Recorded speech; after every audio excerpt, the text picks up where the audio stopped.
Perkenalkan, nama saya Maria Rosita Sao, mahasiswi jurusan akuntansi kelas 5A dengan NIM 19-100-211.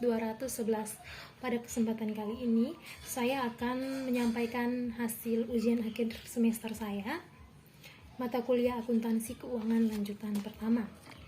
Nah, berdasarkan soal yang dipaparkan, saya akan menjelaskan mengenai ayat jurnal. Nah, ayat jurnal di sini yang pertama, kas terhadap investasi pada saham PT Anak, di mana kasnya senilai 27 juta di sisi debit dan investasi pada saham PT Anaknya senilai 27 juta di sisi kredit. Nah, keterangannya mencatat dividen dari PT Anak 30 juta dikali dengan 0,90 atau 90%. Nah, jurnal yang berikut, investasi pada saham PT Anak terhadap pendapatan anak perusahaan, di mana investasi pada saham PT Anaknya senilai 45 juta di sisi debit dan pendapatan dari anak perusahaan senilai 45 juta di sisi kredit. Keterangannya mencatat pendapatan metode ekuitas, yaitu 50 juta dikali dengan 0,90 atau 90%. Nah, pada tanggal 31 Desember 2001, akun investasi pada pembukuan PT Induk tampak seperti pada gambar berikut. Nah, di mana kita lihat investasi pada saham PT Anak, yaitu biaya perolehannya senilai 240 juta. Akrual ekuitasnya itu senilai 45 juta. Nah, 45 juta ini diperoleh dari 50 juta dikali dengan 0,90 atau 90%. Sehingga saldo pada tanggal 31 Desember 2001 senilai 258 juta. Dividennya 30 juta dikali 0,90 atau 90% sehingga hasilnya adalah 27 juta. Ayat jurnal yang berikut yaitu pendapatan dari anak perusahaan terhadap dividen diumumkan senilai 45 juta di sisi debit, kemudian dividen diumumkan senilai 20 juta di sisi kredit dan investasi pada saham PT Anak senilai 18 juta di sisi kredit. Keterangannya mengeliminasi pendapatan dari anak perusahaan. Yang berikut, ayat jurnal eliminasi yang berikut yaitu pendapatan untuk kepemilikan minoritas terhadap dividen diumumkan dan kepemilikan minoritas. Nah, pendapatan untuk kepemilikan minoritas di sini senilai 10 juta dan dividen diumumkan senilai 6 juta di sisi kredit dan kepemilikan minoritasnya senilai 4 juta di sisi kredit juga. Keterangannya itu mengalokasikan laba kepemilikan minoritas. Nah, angka 10 juta tersebut diperoleh dari 50 juta dikali dengan 0,20 atau 20%. Kemudian 6 juta diperoleh dari angka 30 juta dikali dengan 0,20 atau 20%. Nah, ayat jurnal eliminasi yang berikut yaitu saldo biasa PT Anak, saldo laba 1 Januari terhadap investasi pada saham PT Anak, serta kepemilikan minoritas. Nah, saham biasa PT Anak senilai 200 juta di sisi debit, kemudian saldo laba 1 Januari senilai 100 juta di sisi debit, investasi pada saham PT Anak senilai 240 juta di sisi kredit, kemudian kepemilikan minoritasnya senilai 60 juta di sisi kredit. Keterangannya yaitu mengeliminasi saldo awal investasi. Ayat jurnal eliminasi yang berikut yaitu keuntungan penjualan tanah terhadap tanah. Keuntungan penjualan tanah di sini senilai 15 juta di sisi debit dan tanahnya 15 juta di sisi kredit. Keterangannya mengeliminasi keuntungan belum direalisasi dari penjualan tanah arus ke bawah. Berikutnya mengenai kertas kerja konsolidasi periode penjualan antar perusahaan penjualan tanah arus ke bawah. Nah, dapat dilihat pada gambar tersebut terdapat pos PT Induk, PT Anak, eliminasi yaitu debit kredit, serta kolom konsolidasi. Nah, saya akan menjelaskan beberapa akun tersebut. Yang pertama itu penjualan. PT Induknya senilai 400 juta, PT Anaknya 200 juta, sehingga konsolidasinya senilai 600 juta, di mana diperoleh dari totalisasi antara penjualan PT Induk dan PT Anak. Kemudian ada keuntungan penjualan tanah senilai 15 juta, kemudian pendapatan dari anak perusahaan 45 juta. kreditnya 460 juta. Nah, 460 juta ini diperoleh dari penjualan plus keuntungan penjualan tanah, pendapatan dari anak perusahaan. Kemudian ada harga pokok penjualan senilai 170 juta, penyusutan dan amortisasi 50 juta, beban lainnya 40 juta. Sehingga debitnya itu ada senilai 260 juta. Kemudian pendapatan untuk kepemilikan minoritas. Nah, laba bersih dibawa ke depan senilai 195 juta. Kemudian saldo laba 1 Januarinya senilai 300 juta. Laba bersih dari atasnya 195 juta. Dividen diumumkan senilai 495 juta. Kemudian saldo dibawa ke depan senilai 435 juta, di mana diperoleh dari dividen diumumkan yaitu 495 juta dikurangi dengan 60 juta.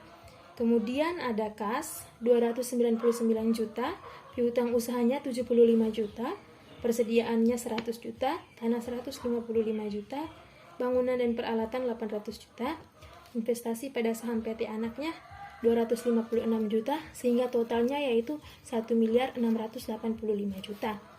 Kemudian ada akun akumulasi penyusutan, utang usaha, utang obligasi, saham biasa, saldo laba dari atas, serta kepemilikan minoritas senilai 1.685 juta. Kemudian pada PT Anak terdapat pos-pos yang sama seperti pada PT Induk. Saya langsung saja.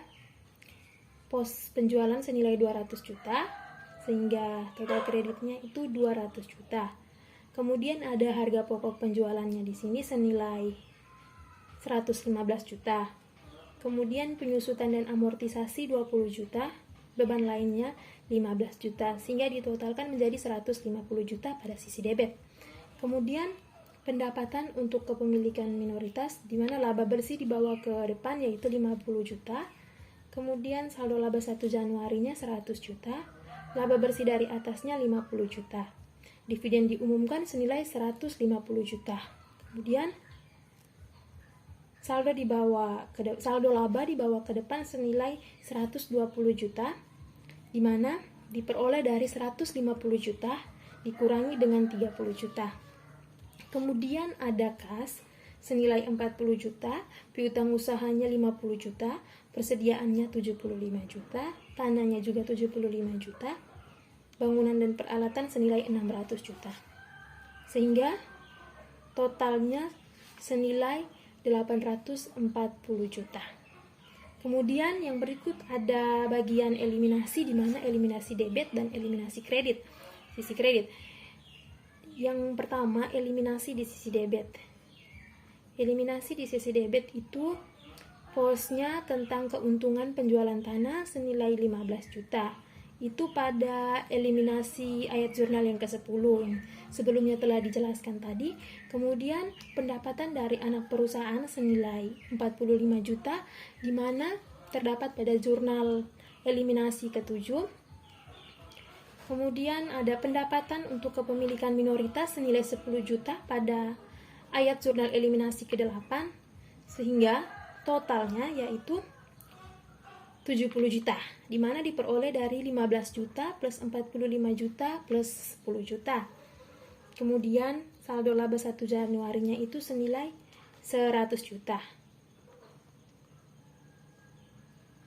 Lalu ada laba bersih dari atasnya senilai 67 juta, sehingga saldo laba dibawa ke depan senilai 167 juta, di mana diperoleh dari 100 juta ditambah dengan 67 juta. Yang berikut lagi ada saham biasa senilai 200 juta, kemudian saldo laba dari atas 167 juta, sehingga total eliminasi debit senilai 367 juta.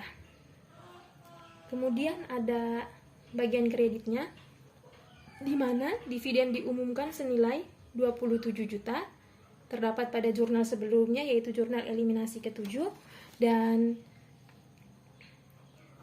berikutnya lagi senilai 6 juta, di mana diperoleh dari eliminasi ke-8, sehingga totalnya saldo laba dibawa ke depan senilai 33 juta, di mana diperoleh dari 27 juta ditambah 6 juta. Kemudian ada akun tanah di sisi kredit senilai 15 juta pada eliminasi ke-10. Kemudian ada bangunan dan peralatan senilai 18 juta pada ayat jurnal eliminasi ke-7, dan pada ayat jurnal eliminasi ke-9 senilai 247 juta. Kemudian saldo laba dari atas senilai 30 juta, kepemilikan minoritasnya 4 juta, tambah 60 juta, sehingga total dari kredit yaitu 367 juta. Kemudian ada konsolidasi. Konsolidasi untuk akun penjualan di sini ada 600 juta, di mana diperoleh dari total antara penjualan PT Induk dan PT Anak senilai 400 juta plus 200 juta.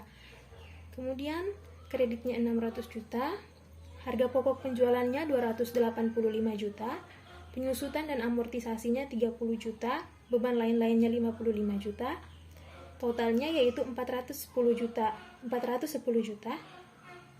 Kemudian pendapatan untuk kepemilikan minoritasnya senilai 10 juta. Laba bersih dibawa ke depannya senilai 180 juta, di mana diperoleh dari 190 dikurangi dengan 10 juta. Kemudian saldo laba 1 Januarinya senilai 300 juta. Laba bersih dari atasnya senilai 180 juta. Dividen diumumkan senilai 480 juta. Nah, 480 juta ini diperoleh dari saldo laba 1 Januari senilai 300 juta ditambah dengan laba bersih dari atas senilai 180 juta. Kemudian saldo laba dibawa ke depan senilai 420 juta, di mana 480 juta dikurangi dengan 60 juta. Kemudian ada kas senilai 339 juta. Kemudian piutang usahanya 125 juta, persediaannya 175 juta, tanah 215 juta, bangunan dan peralatan senilai 1.400.000.000 juta. Kemudian totalnya yaitu 2.254.000.000 juta. Nah, yang berikut pos tentang akumulasi penyusutan yaitu 77 juta. Saya ulangi, 770 juta.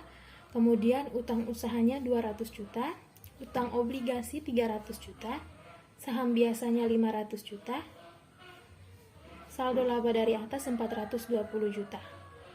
Sehingga totalnya yaitu 2.254.000.000 juta. Lebih jelasnya dapat dilihat pada gambar berikut. Nah, selanjutnya mengenai laba bersih konsolidasi. Nah, laba bersih konsolidasi di sini yang pertama laba terpisah PT Induk senilai 155 juta dikurangi laba antar perusahaan belum direalisasi dari penjualan tanah arus ke bawah senilai 15 juta. Laba direalisasi terpisah PT Induk senilai 140 juta, di mana diperoleh dari 155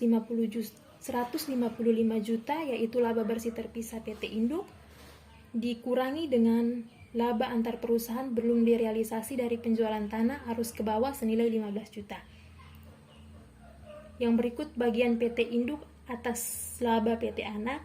Laba bersih PT Anaknya di sini 50 juta.